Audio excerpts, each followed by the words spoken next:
Ikaw po ba si Norman Magusin po? Alias Francis Leo Marcos? Hindi.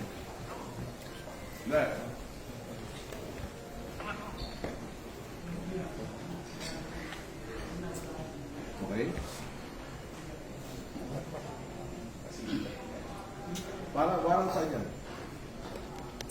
Bago pa po yun, ayanin pong masahan ko po kayo ng Kita mo, sir? Kita mo? operatiba ng CIBD po. Kayo po ba, ulitin ko po, kayo po ba si Norman Magusin alias Francis Leo Marcos? Yes, ako.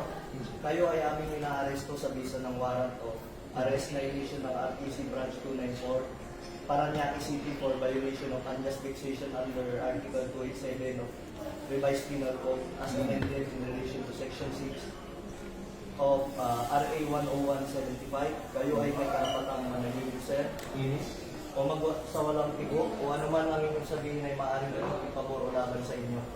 Sa anumang hukuman, kayo rin ay may karapatan kumuha ng sarili ng abogado at kumuha ng kung wala po kayong sariling abogado, kayo po ay pagkakalooban ng libre ng gobyerno.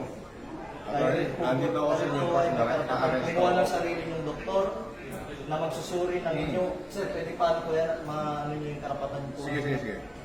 Kayo rin po ay may karapatan po magpasuri sa sino mang doktor at kung wala po kayong kakayahan ay pagkakalooban po kayo ng libre din po ng gobyerno ng doktor na susuri po sa inyo. Okay. Ito po, naiintindihan niyo po ba ang inyong mga karapatan? Naiintindihan ko. Okay po, kayo po ay sasama po sa amin para po sa inyong... Attorney, unjust vexation daw sa Parañaque. Hindi ko alam kung sino complainant nito.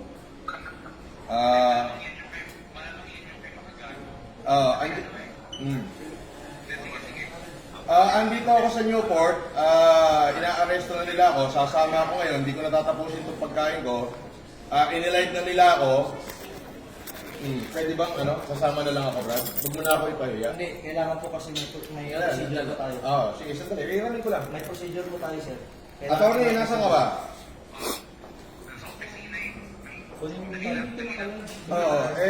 Kailangan bilan nyo na ako rito.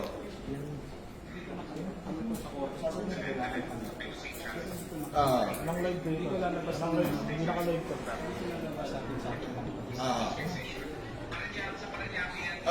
Sandali lang, kausapin ko lang abogado ko. Sa Parañaque, eto, binibidyoan na ako rito. Ewan ko kung may vlogger dito. Wala.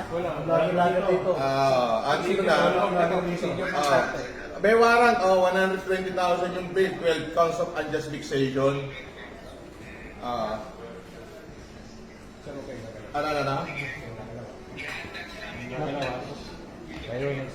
Paano to, attorney?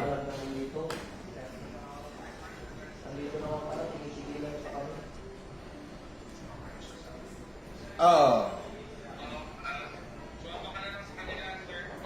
Tapos, Pwede po kayong kasuhan ng obstruction of justice, sige, please. Nasabihin nyo, hindi nyo pa alam.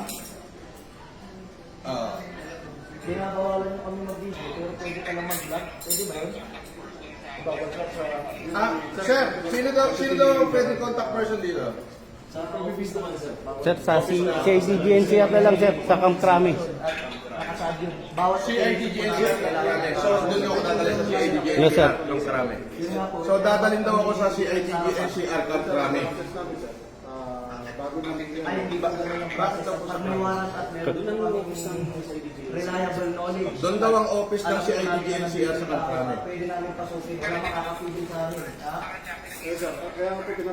Sir, yung warrant, sir, is all over the Philippines, sir. Nation daw, wait daw yung warrant. Maayos mo yung coordination namin dito. Kaya nga Hindi naman sa warrant yun. kung may ganito operation at kailangan talaga i-video, we need to inform mo na si Paco. Kaya na, ganun po kasi yung process ng Paco. Opo, may process po. Pero yun nga po, may knowledge na po. At bibigay sa business na ito mo, ito natin. Pwede mo malis. Sandali, attorney. Ano yan, pwede mo ano yan eh. Pwede mo